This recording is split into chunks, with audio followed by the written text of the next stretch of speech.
야고보서 1장 말씀을 보겠습니다. 야고보서 1장 2절부터 4절 말씀까지 보겠습니다. 내 형제들아, 너희가 여러 가지 시험을 만나거든 온전히 기쁘게 여기라. 이는 너희 믿음의 시련이 인내를 만들어내는 줄 너희가 알미라. 인내를 온전히 이루라. 이는 너희로 온전하고 구비하여 조금도 부족함이 없게 하려 함이라. 우리는 지금 믿음의 본질을 논하는 중에 우리가 가지는 자연인들이 가지는 종교에 대한 본성, 초월을 종교적인 중심에 놓는 사람들이 가지는 종교적 본성에 대하여 논하고 있습니다. 성경이 가르치는 내용보다 이 우리 본성에 자리한 이 일종의 종교에 대한 본능들이 우리의 신앙을 왜곡시키는 문제들을 다루고 있습니다. 다음 주면 이제 이 믿음의 본질이 끝이 납니다. 오늘하고 다음 수요일하고 2번 남았죠.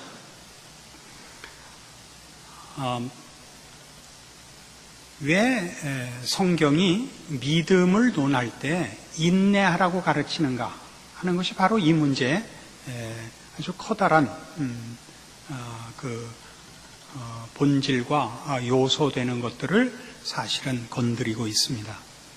우리가 기대하는 것 같이 믿음이라는 것이 하나님께 의지하고 또 하나님께 전심으로 매어 달려서 그 답을 초월적으로 받아내는 것이라면 거기는 시련이라든가 인내라는 것이 필요 없죠. 실제로 기독교를 표방하면서 사실은 우리와 다른 이단들이나 사이비 종교들은 다 바로 이런 초월을 앞세워서 제대로 된 믿음을 가지면 모든 것이 단번에 해결된다고 가르치지 않습니까? 병이 낫고 실패한 인생이 회복되고 원하는 대로 돈을 벌고 하는 식으로 답을 하는 이유가 저들이 성경이 가르치는 믿음의 본질보다 사람들이 소원하는 또 사람들이 만들어 가진 종교에 대한 본성을 그 기초로 가지고 있기 때문에 그렇습니다. 그런데 우리 모두가 이런 것이 하나의 본능으로 우리 마음속에 자리 잡고 있기 때문에 사실은 모두가 신앙을 논할 때마다 하나님께 간절히 또 진심을 가지고 또 확고한 믿음을 가지고 매어 달리면 필요한 모든 것이 즉각적으로 해결되리라 하는 그런 식의 기대를 모두 가지고 있는 법입니다. 그런데 성경은 지금 오늘 이 야고보서에서 본 바와 같이 너희 믿음의 시련이 인내를 만들어낸다 이렇게 자주 얘기하고 있단 말입니다. 여기만 있는 것이 아니고 로마서 5장 보실까요? 로마서 5장 3절 보시면 다만 이뿐 아니라 우리가 환난 중에도 즐거워하나니 이는 환난은 인내를, 인내는 연단을, 연단은 소망을 이루는 줄 알미라 그래요. 소망을 이루는 방법이 능력이 아니며 말하자면 기도가 아니며 믿음이 아니며 환난, 인내, 연단이라 말이죠. 말하자면 다 하나로 묶어서 시련을 통하여 고난을 통하여 소망이 이루어진다고 가르치고 있습니다. 우리의 기대는 올바른 믿음이 소망을 이룬다. 우리가 소원하는 목표와 또는 소원하는 보상을 얻는 것이 믿음이다 이렇게 생각하잖아요. 근데 그 믿음이 성경식으로 얘기하자면 이렇게 시련을 견디는 것이란 말이죠. 초월적인 보상을 받아내는 어떤 신비한 그 신앙의 행태가 아니란 말입니다. 우리 생각에는 모든 그 세상적인 일을 전부 일시 중단하고 식음을 전폐하고 하나님 앞에 들어가 엎드려 있는 것이 소망을 이루는 방법일 것 같은데 성경의 약속은 그런 것이 아니고 이렇게 시련이요, 고난이요, 환난이요 이렇게 얘기하고 있단 말입니다. 이것이 뭐냐 하는 것이죠. 왜 환난이니 시련이니 고난이니 하는 것들을 성경이 말하고 그런 거를 견뎌내는 것을 믿음의 행위라고 하는가? 약속, 소망들이 믿음의 내용이요 목표인 것은 두말할 나위가 없습니다. 그럼에도 불구하고 이 믿음의 목표요, 그 종착점인 그 어떤 소원하는 것들, 성경식의 표현으로 약속 혹은 소망이 그 믿음이라는 이름으로 허락된다고 할 때 그 믿음이 초월적인 방법을 끌어내는 신비한 어떤 종교적 행사가 아니라 성경은 이렇게 인내라는 이름으로 소개되는 어떤 과정, 시련과 환난의 과정이라고 얘기한단 말입니다. 계시록 3장에 가보시면 계시록 3장 10절 말씀에 이런 말씀이 나옵니다. 빌라델피아 교회에 보낸 편지입니다. 10절, 내가 나의 인내의 말씀을 지켰은즉 내가 또한 너를 지켜 시험의 때를 면하게 하리니 이는 장차 온 세상에 임하여 땅에 거하는 자들을 시험할 때라. 네가 믿음을 가졌다 이 얘기죠. 내가 믿음을 지켰다. 근데 그 믿음을 지켰다는 것을 풀어서 인내의 말씀을 지켰다 그래요. 여기서 말씀은 의미상 약속이요 소망에 속하는 내용들일 것입니다. 그 약속과 소망들을 인내로 지키고 있다는 그 말을 하고 있고, 인내로 지키고 있다는 것은 그 약속들과 소망이 지금 결실하거나 지금 보상되는 것이 아니라는 얘기를 포함하고 있는 것 아니겠습니까? 그러니까 우리가 지금 다루려고 하는 건 바로 이 대목입니다. 인내를 적극적으로 이제 설명할 것입니다만은 보다 먼저 확인해야 할 것은 믿음이라는 것이 그런 세상적인 어떤 과정, 어떤 노력, 어떤 방법도 필요 없이 그러니까 초월성을 가지고 그러니까 획기적이고 즉각적이고 완벽하게 어떤 그 결과를 얻어내는 신비한 방법이라고 기대하는 그 생각을 제발 부숴버려 달라 이겁니다. 그리고 그런 식으로 말하고 그런 식으로 기대를 하는 것을 믿음이 좋다고 얘기하지 말라 이겁니다. 믿음이 좋은 것은 그것보다 훨씬 다르게 이렇게 시련을 당하는 것이요 환난을 당해서 시편 13편식으로 얘기를 하자면 다윗의 시에 얘기 나옵니다. 여호와여 어느 때까지니까 영영이 나를 잊으시나이까. 이런 기가 막힌 고백을 하게 하는 그런 과정을 요구하신단 말입니다. 우리는 신앙이 좋은 것은 의심도 없고 이렇게 무슨 부정적이거나 소극적인 어떤 것도 없는 그냥 이렇게 전심으로 하나님을 찾고 하나님께 의존함으로써 그냥 이렇게 받는 무슨 불꽃놀이 같은 감격이라고 생각을 한단 말이에요. 천만입니다. 그렇지 않습니다. 누가 그랬다 그러면 앞에서야 그럴 거 없지만 돌아서서 웃으셔도 됩니다. 그런 때는 유치원 수준일 때만 그런 일이 일어납니다. 데살로니가 전서 1장에 가보시겠습니까? 성경에 이런 표현이 많다는 걸 확인시켜 주려고 내용상으로는 충분하지만 근거 구절들을 좀 찾고 있습니다. 데살로니가 전서 1장 2절 보십시오. 데살로니가 교회에 보낸 바울의 편지입니다. 우리가 너희 무리를 인하여 항상 하나님께 감사하고 기도할 때 너희를 말하면 너희의 믿음의 역사와 사랑의 수고와 우리 주 예수 그리스도에 대한 소망의 인내를 우리 하나님 아버지 앞에서 쉬지 않고 기억함이라 이거예요. 그리스도에 대한 소망이 인내로 나타난다니까요. 그리스도에 대한 소망의 인내. 다른 말로 이거를 그리스도에 대한 믿음 이렇게 얘기해도 됩니다.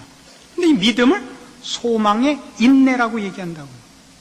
소망과 보상, 그 목표 이런 것들이 왜 인내라는 기간을 필요로 하는가? 인내라는 과정을 필요로 하는가? 여기에 오늘 우리가 생각해야 될 신앙의 본질과 잘못된 신앙관을 교정하는데 필요한 것입니다. 지금 말하는 인내라는 건 목표를 알고 있고 약속을 알고 있으면 소망의 내용을 확인하고 있으되 그것이 현실로 나타나 있지 않다는 것을 함축하고 있는 것입니다. 그렇죠? 하나님에 관한 이해, 하나님이 우리에게 약속한 인생과 역사에 대한 모든 궁극적인 결과에 대해서 알고 있으나 그것이 현실로 허락되지 않는 그런 것을 지금 조건으로 삼고서 인내라는 말이 성경에 쓰여지고 있습니다. 그럼 왜 이 인내가 필요하냐?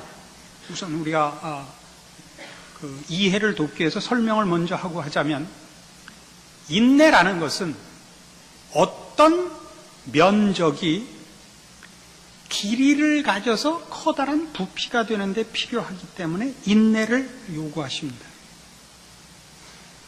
2차원의 평면이 세로의 길이를 가짐으로써, 시간이라는 길이를 가짐으로써 그 부피가 커지는데 필요해서 말하자면 인내를 하나님이 요구하고 있고, 우리가 아는 소망, 우리가 받은 약속의 내용이 풍성하며 실체화되기 위하여 필요한 과정으로서 인내가 요구되고 있습니다. 욥을 생각해 보세요. 욥은 성경에서 가장 믿음이 좋은 사람으로 이해되고 있습니다. 그렇죠? 성경에도 욥은 믿음의 화신으로 나옵니다. 그런데 그때 욥을 믿음의 화신으로 얘기할 때 그를 뭐라고 얘기하냐면 인내한 자로서 믿음의 최고의 모델로 삼고 있단 말이에요. 야고보서 5장에 이렇게 등장합니다. 야고보서 5장 7절, 그러므로 형제들아 주의 강림하시기까지 길이 참으라. 보라, 농부가 땅에서 나는 귀한 열매를 바라고 길이 참아 이른 비와 늦은 비를 기다리나니 너희도 길이 참고 마음을 굳게 하라. 주의 강림이 가까우니라. 형제들아 서로 원망하지 말라. 그리하여 심판을 면하리라. 보라, 심판자가 문 밖에 서 계시니라. 형제들아 주의 이름으로 말한 선지자들로 고난과 오래 참음의 본을 삼으라. 보라, 인내하는 자를 우리가 복되다 하나니 너희가 욥의 인내를 들었고 주께서 주신 결말을 보았거니와 주는 가장 자비하시고 긍휼히 여기는 자신이라.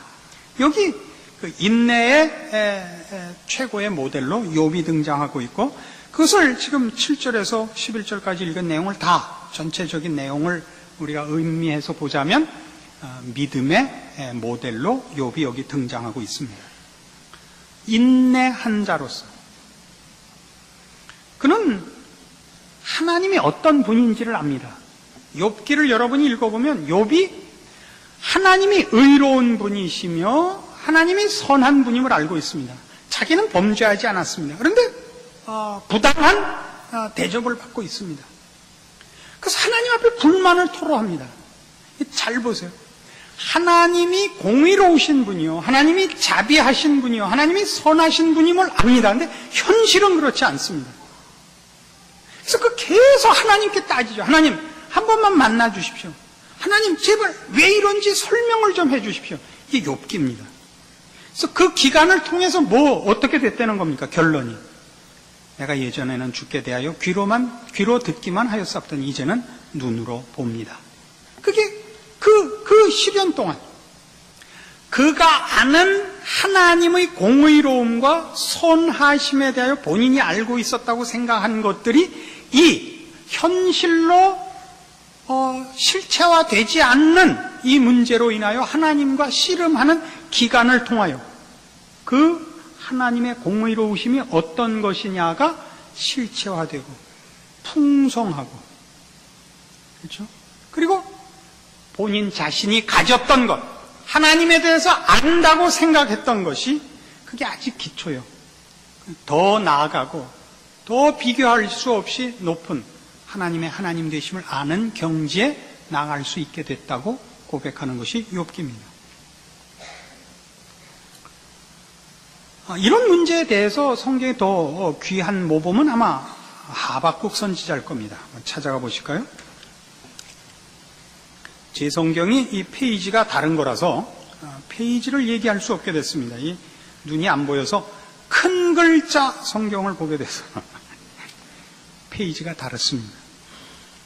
하박국서 1장 2절부터 봅시다. 여호와여, 내가 부르짖어도 주께서 듣지 아니하시니 어느 때까지리까? 내가 강포를 인하여 외쳐도 주께서 구원치 아니하시나이다.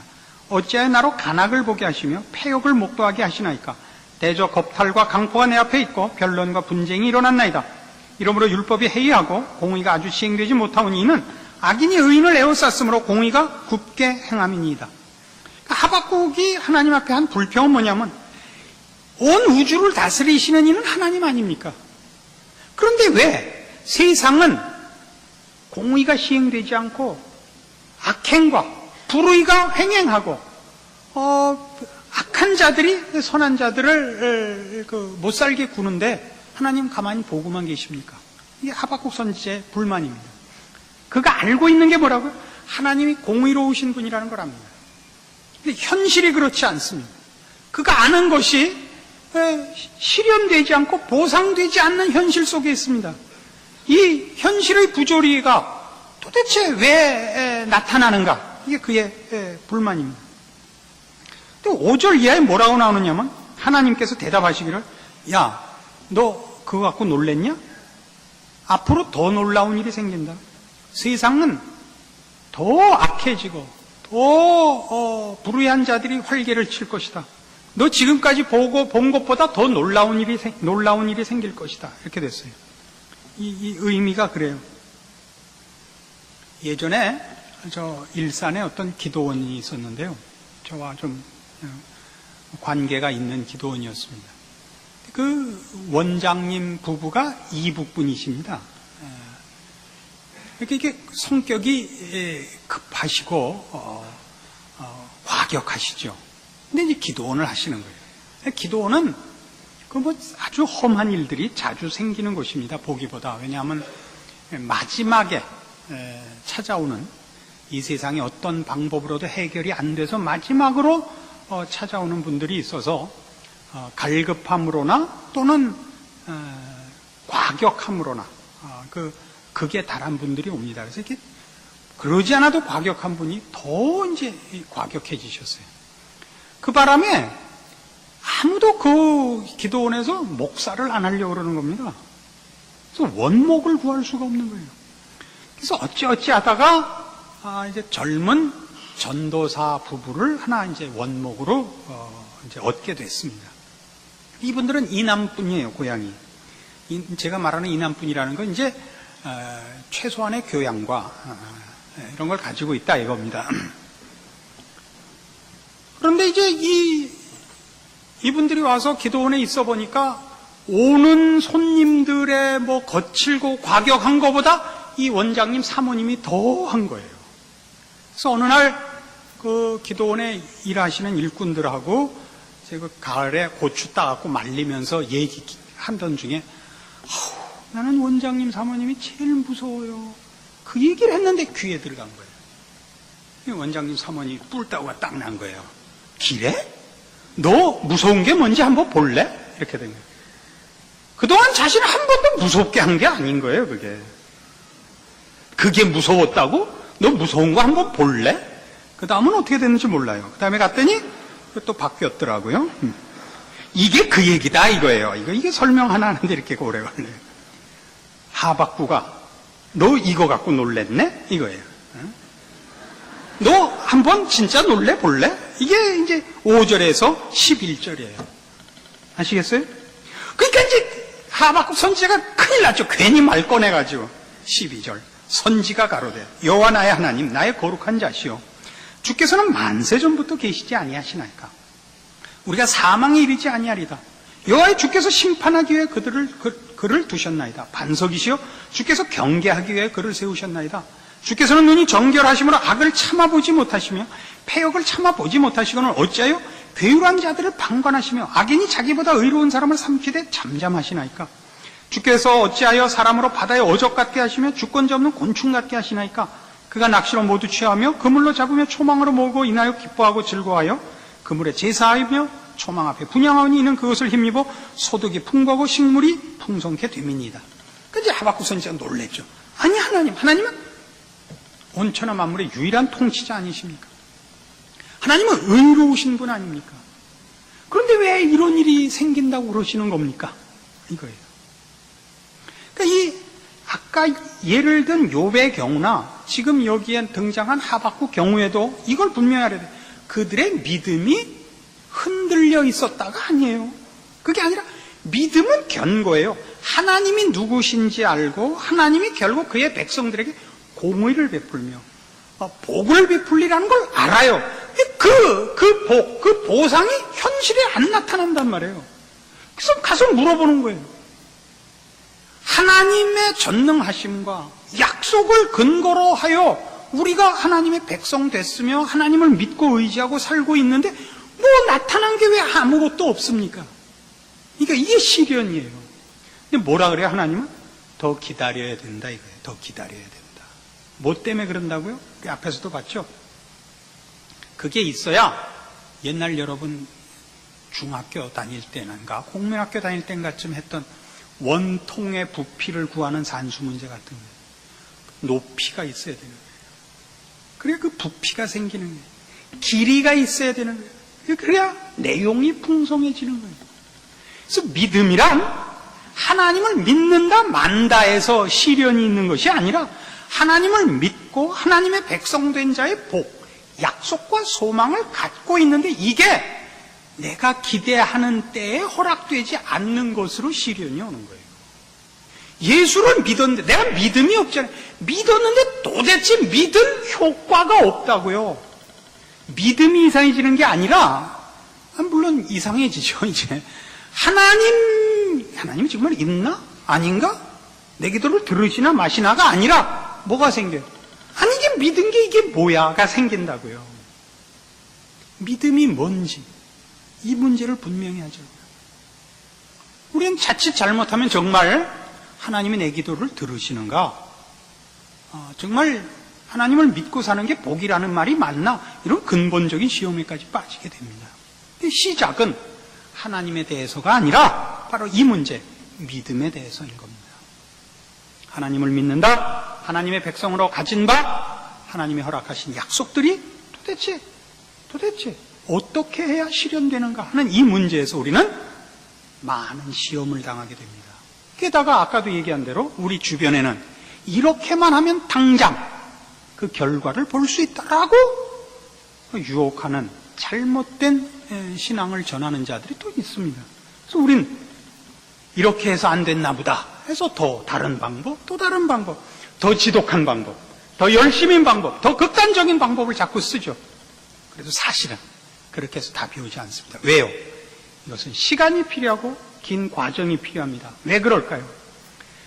우리가 가진 바, 지금 우리가 알고 있다고 생각하는 것들, 하나님에 대한 지식, 또 그 하나님이 우리에 대하여 갖고 계시는 약속해 주신 어떤 결과들, 소망과 복들은 우리가 지금 알고 있는 것이 사실 다 알고 있는 것이 아닙니다. 아까 욥에서 우리가 봤습니다. 지금은 우리가 안다고 하는 것이 귀로 듣는 정도예요. 그때 가서야 눈으로 볼 것입니다. 그렇게 되는데 이런 과정이 필요합니다. 그래서 이 하박국서는 어디로 가느냐 하면 이런 하박국 선지자의 이 놀라운 부르짖음과 하나님 앞에 가서 한 이런 기도들, 하나님 공의로우신 분 아닙니까? 어찌하여 불의한 자들이, 행악하는 자들이 공의를 굽게 하고 의로운 자들을 핍박하는 데 두고 보신단 말입니까? 라고 했을 때 뭐라고 답을 줬죠? 2장 4절 여러분 잘 아시는, 보라 그의 마음은 교만하며 그의 속에서 정직하지 못하니라. 그러나 의인은 그 믿음으로 말미암아 살리라를 주십니다. 의인은 믿음으로 말미암아 산다라는 답을 주시는데, 믿음으로 산다의 이 믿음은 내용이 굉장히 많은 것입니다. 지금 우리가 생각하는 식으로 하자면 이 믿음은 하나님과의 인격적인 교제라는 차원에서의 본질을 가지며, 또 지금 이 하박국서에서 보는 식으로 하자면 거기에는 과정과 시간이 필요하다가 있습니다. 그래서 이 의인은 믿음으로 말미암아 산다의 실현이 언제 됐다라고 성경이 얘기하느냐 하면 로마서 1장에서 이렇게 실현됐다고 사도 바울이 적고 있습니다. 로마서 1장 16절 봅시다. 내가 복음을 부끄러워하지 아니하노니 이 복음은 모든 믿는 자에게 구원을 주시는 하나님의 능력이 됨이라. 첫째는 유대인에게요 또한 헬라인에게로다. 복음에는 하나님의 의가 나타나서 믿음으로 믿음에 이르게 하나니 기록된 바 오직 의인은 믿음으로 말미암아 살리라 함과 같으니라. 여기에 그 답이 떨어집니다. 의인은 믿음으로 산다. 그랬을 때 아까 우리 하박국서를 이제 다시 생각해 보죠. 하박국 선지자의 불만은 뭐라고요? 하나님은 온 우주 만물의 유일한 통치자십니다. 하나님은 공의로운 분이십니다.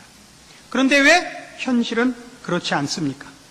의인은 믿음으로 산다. 거기엔 이 답이 있어요. 네가 믿는 그 하나님은 네가 믿는 바 그 하나님이 맞다 이겁니다. 지금 왜 현실에 떨어지지 않는다? 지금 현실적인 보상과 답이 없다고 해서 하나님이 믿을 만한 분이지 않기 때문에 현실이 그런 거 아니다 이거죠. 하나님이 얼마나 믿을 만한 분인가 하는 어디 와서 실체화되느냐? 온 역사와 온 인류 앞에 예수 그리스도를 십자가에 못 박는 장면에서 실체화되죠. 이 하나님 얼마나 믿을 만한 분입니다. 하나님은 공의로우신 분입니다. 하나님의 공의로우심은 하박국 선지자가 기대했던 공의로움보다 더 나가잖아요. 그가 믿었던 하나님 어떤 분이에요? 의로운 자에게 보상하고 불의한 자를 심판하는 하나님으로서 기대하고 있죠. 하나님은 의로우신 분입니다. 그렇다. 너 잘 믿고 있다. 걱정 말아라. 난 네가 믿을 만한 하나님이니라. 그 하나님은 십자가를 통하여 예수 그리스도를 십자가에 못 박으심으로 어떤 하나님으로 나타납니까? 죄지은 모든 인류를 예수 그리스도로 말미암아 값없이 구원하시는 의로우신 하나님으로 그의 의를 선포하시지 않습니까? 이 하나님, 십자가에 예수를 못 박는 하나님으로서 공의를 선포하시는 하나님과 하박국이 기대했던 하나님과는 한참 거리가 있습니다. 이 하나님, 하박국이 믿었던 그 하나님이 바로 이 하나님입니다. 그러나 그가 알았던, 그게 전부라고 믿었던 하나님에 대한 지식, 하나님에 대한 믿음, 하나님의 통치에 대한 그의 기대, 하나님의 백성으로서 받아야 하는 보상들은, 그래서 손해본 게 있습니까? 기다려서 더 크게 보상을 받죠. 하나님이 왜 믿음에 인내라는 단어를 붙이게끔 요구하시는가? 왜 시련과 연단이 필요한가? 왜 한숨과 체념과 낙심까지도 말하자면 허용하시는가? 왜 그렇죠? 우리가 지금 아는 하나님, 우리가 믿는 하나님 맞습니다만은 그 하나님은 지금 여러분이 알고 있는 것은 둥근 원, 평면에 그린 원에 불과하고 하나님이 이 믿음의 시련이라는 과정을 통하여 그 원을 원통으로 만드실 겁니다. 여러분 안에서만이 아니고 여러분의 믿음에서만이 아니고 하나님의 하나님 되심을 나타내시며 인류와 역사에 개입하시는 하나님의 손길에 있어서 말입니다. 그래서 진정한 믿음이라는 것은 바로 이런 차원의 믿음을 가지는 것입니다. 누가 얼마나 빨리 하나님 앞에 마음에 들게 해서 용돈 타가느냐, 자기가 필요한 결과를 얻어가느냐, 이게 믿음이 아닙니다. 더 깊은 경지로 가는 겁니다. 나 자신이 이 깊은 하나님, 이 높은 하나님, 이 넓은 하나님을 알아 배워 나 자신이 크는 차원에서 믿음의 시련이 필요하고, 하나님이 인류와 역사에 베푸시는 은혜와 자비와 긍휼이 더 크고 더 놀랍고 온 우주 만물에 하나님의 베푸시는 은혜가 충만하기 위하여 이 믿음은 필요한 것입니다. 근데 우리는 왜 즉각적인 보상으로서의 믿음을 방법으로 요구하고 있죠? 잘난 척하려고. 거기는 배우려는 것과 하나님의 은혜와 긍휼이 더 풍성하기를 바라는 어떤 사랑도 없고 남을 위한 배려도 없고 나는 너보다 잘났다라는 자랑 외에는 아무 생각이 없으니까 이렇게 해봐. 난 이렇게 하니까 되던데. 이런 식의 믿음의 자랑과 경쟁만 남는 것입니다. 이러한 믿음을 여러분이 경계해야 할 것이요, 그렇게 유혹하는 자들에게 넘어가지도 말아야 할 것입니다. 여러분이 믿음의 인내를 지킴으로써 하나님이 더 많이 긍휼과 자비와 은혜를 베푸실 것이요, 기적을 베푸실 것이요, 그 십자가를 더욱 빛내실 것이요, 믿음의 인내를 지킴으로써 우리가 그 충만하신 하나님의 충만에 참여할 것입니다. 기도하십시다. 하나님 아버지 은혜를 감사합니다. 우리 믿음의 정수가 무엇입니까? 하나님을 닮는 것입니다. 하나님의 자녀라는 이름에 부합하는 것입니다. 그러기 위하여 하나님을 알며 하나님의 성품과 그 긍휼과 자비를 베푸시기를 기뻐하시는 사랑에 동참해야 할 것입니다. 우리는 그저 조금만 곁눈질을 하면 그 모든 것을 동원하여 믿음이든 하나님의 영광이든 다 자신의 자랑으로 쓰기에 바쁜 못난 것들입니다. 주여, 우리의 이 이기심과 이 남을 정죄하기 좋아하는 자랑에서 구원하사 십자가를 가장 기뻐하시는 하나님의 자녀로 부끄럽지 않은 믿음의 인내를 달게 받는 신자로 세워주시옵소서. 예수님 이름으로 기도합니다. 아멘.